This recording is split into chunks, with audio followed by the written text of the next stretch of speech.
Hello guys, welcome to our YouTube channel One Shot Engineering. So this is my first video of the YouTube. So let's begin.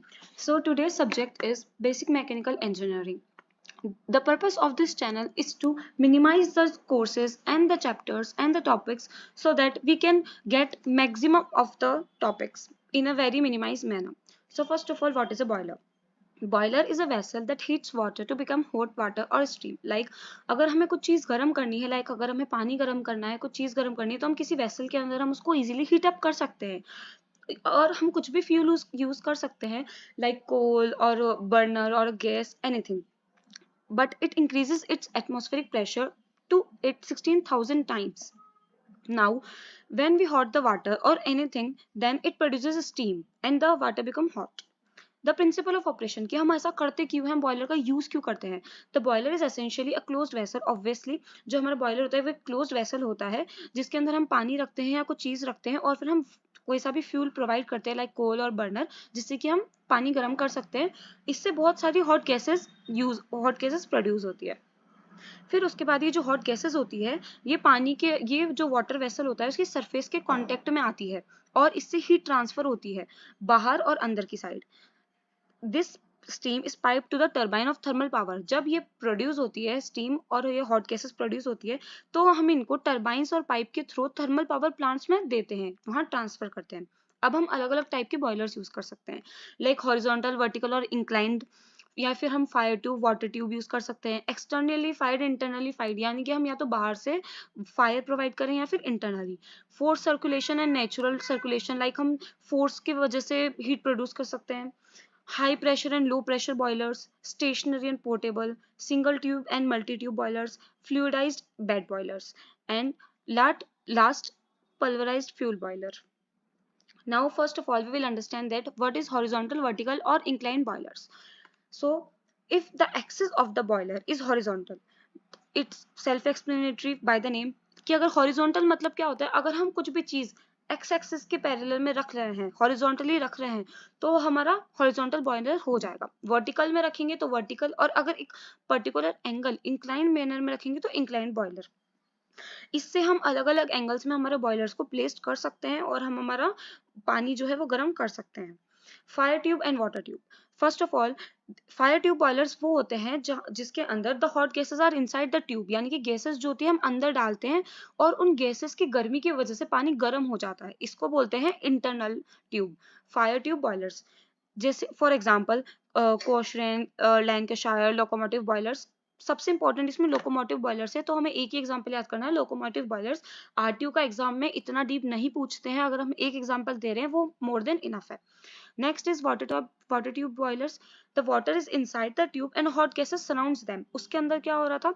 जिस tube में पानी था उसी में gases थी और वो गैसेस की गर्मी डायरेक्ट कैच कर रहा था इसमें क्या होता है वेसल के बाहर गैसेस होती है और अंदर पानी होता है तो वो गैसेस पानी को गर्म कर देती है इसका एग्जांपल है बेबकॉक विलकॉक स्टिरलिंग या फिर एरो बॉयलर एक्सेट्रा इसमें भी एक ही एग्जांपल याद करना है या तो स्टिरलिंग कर लो या एरो बॉयलर कर लो so next up is fire tube boiler relatively small steam capacities ये इतनी कैपेसिटीज की नहीं होती है ये थोड़ा छोटा होता है और इसकी कैपेसिटी 12,000 kg पर आवर तक ही होती है लो टू मीडियम स्टीम प्रेशर्स इसमें 18 kg पर सेंटीमीटर स्क्वायर कर सकते हैं और ये ऑपरेट्स किस की मदद से होता है ऑयल गैस या सल्फर हम कुछ भी फ्यूल यूज कर सकते हैं पानी को गर्म करने के लिए इसका एडवांटेज क्या होता है इसका एडवांटेज डिसएडवांटेज इतने नहीं आते हैं जो मैंने एक्सप्लेनेशन दिया है उसमें ही आप थोड़ा सा एक्स्ट्रा ऐड करके इसके एडवांटेज और डिसएडवांटेज लिख सकते हैं और एक्सप्लेन कर सकते हैं it is quite compact in the construction थोड़ा सा इजी बनता है ये कंस्ट्रक्शन के लिए क्योंकि ये छोटा होता है और सस्ता होता है डिसएडवांटेजेस क्या हो सकता है इसका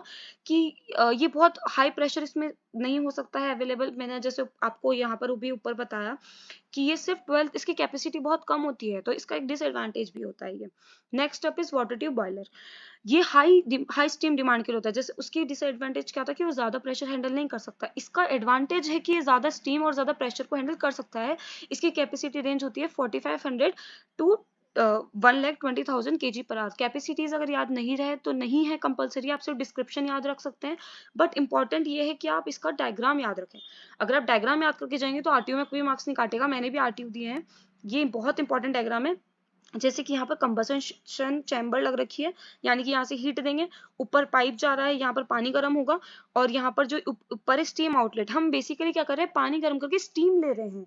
स्टीम, क्योंकि स्टीम बहुत डिफरेंट काम में यूज आती है, तो ये जो स्टीम प्रोड्यूस हो रही है हम इसको इकट्ठा कर लेते हैं, और वाटर इनलेट, यहाँ से हम पानी डालते रहते हैं, पानी गर्म होता है और स्टीम बन के हम उसको ले लेते हैं। ईजी है, डायग्राम से समझोगे तो और ईजी लगेगा। एडवांटेज हमने जैसे ऊपर बताया, इसकी कैपेसिटी ज्यादा होती है, इसमें बहुत फास्ट काम होता है। डिसएडवांटेज ये कि चीप नहीं होता, ऑब्वियसली बात है, कैपेसिटी ज्यादा है, सोर्सेज ज्यादा लग रहे हैं, फ्यूल ज्यादा चाहिए होता है। अब अगर हम इनमें कंपैरिजन देखें कि फायर ट्यूब बॉयलर और वाटर ट्यूब बॉयलर में क्या कंपैरिजन है, ये इंपॉर्टेंट है, अगर आप इसको कंपैरिजन ध्यान में रखोगे तो इंपॉर्टेंट रहेगा। पहला, अभी हमको पता ही है, एक और कंपैरिजन कि hot gases inside the tube, की फायर ट्यूब के अंदर अंदर रहती है गैसेस, और ट्यूब के अंदर हॉट गैसेस डाल देते हैं और पानी भी अंदर रहता है। वाटर ट्यूब में गैसेस बाहर रहती है। फायर ट्यूब में जनरली इंटरनली फायर होता है, और वाटर ट्यूब में एक्सटर्नली फायर होता है। फायर ट्यूब के अंदर क्या होता है, ऑपरेटिंग प्रेशर लिमिटेड टू 16 बार तक, यानी प्रेशर इतना नहीं होता, वाटर ट्यूब में ज्यादा प्रेशर होता है। रेट ऑफ स्टीम कम बनती है फायर ट्यूब में, ऑब्वियसली अगर स्टीम कम, प्रेशर कम होगा तो स्टीम कम बनेगी, वाटर ट्यूब में ज्यादा होती है। लार्ज पावर के लिए नहीं है फायर ट्यूब, लेकिन ये है। तो हम अगर हम कंपेयर करेंगे तो आपको ये तो पता चल ही रहा होगा कि वाटर ट्यूब वाला ज्यादा बेटर है, बट डिफरेंट, बस दिक्कत ये आती है वाटर ट्यूब में कि ये ज्यादा कॉस्टली पड़ जाता है और इसमें ज्यादा प्रेशर की जरूरत पड़ती है। Next up is externally and internally fire. Like अभी हमने देखा कि हम गैसेस अंदर डाल रहे हैं, पानी अंदर डाल रहे हैं, तो स्टीम प्रोड्यूस हो रही है। अब हमारा नेक्स्ट टॉपिक है internally and externally fire. The boiler is known as externally fire if fire is outside.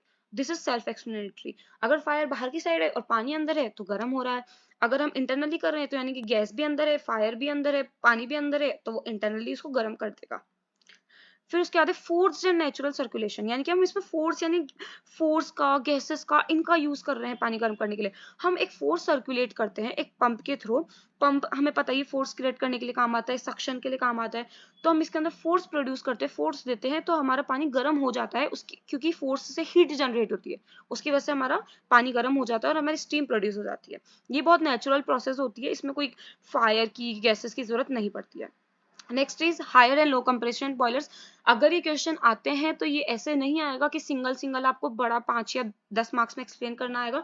तो यहाँ तो आ जाएगा कि explain all different kind of boilers. तो अगर आप 1 पैरा लिख रहे हो तो वो इनफ है, या फिर मैक्स टू मैक्स 2 मार्क्स में आ सकता है कि define high and low pressure boilers. तो 2 मार्क्स के अकॉर्डिंग ये सही है, और अगर 10 मार्क्स में आएगा तो ये फुल ऑल ओवर आएगा। तो इसमें आप ये 1 पैराग्राफ लिख सकते हो, इससे ज्यादा नहीं पूछते हैं। So next is high and low pressure boilers. The boilers which produce steam at a pressure of 80 bar. तो हमारे इसमें कितना प्रेशर चाहिए होता है, 80 बार। इसमें हाई प्रेशर प्रोड्यूस करते हैं, जिससे हीट जनरेट होती है। सब में प्रेशर का ही डिफरेंस है कि कौन कितना प्रेशर लगा रहा है, कौन गैसेस यूज कर रहा है, कौन फ्यूल यूज कर रहा है, इन सब का डिफरेंस है इन सब के अंदर। Next is stationary and portable.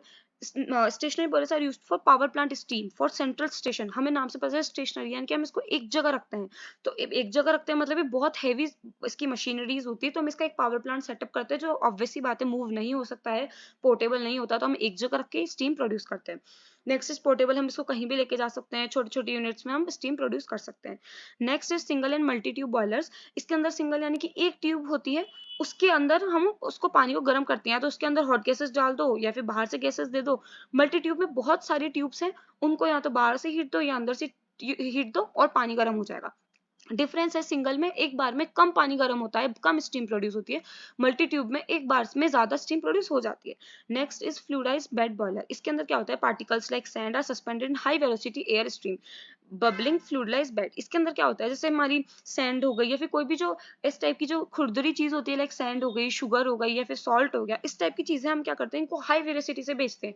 जब हम इनको हाई वेलोसिटी से भेजते हैं तो बहुत ज्यादा हीट प्रोड्यूस होती है, क्योंकि फोर्स ज्यादा लगता है, हीट प्रोड्यूस होती है, तो हमारा पानी गर्म हो जाता है।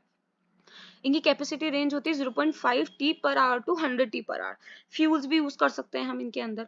सो next is pulverised fuel boiler. इसके अंदर क्या होता है, पल्वराइज्ड कोल पाउडर यानी कि जो कोयला होता है उसका पाउडर होता है, उसको हम कंबस्ट करते हैं, यानी कि उसको हम जलाते हैं, इससे हीट प्रोड्यूस होती है और हमारा पानी गर्म हो जाता है। ये it is a very easy process.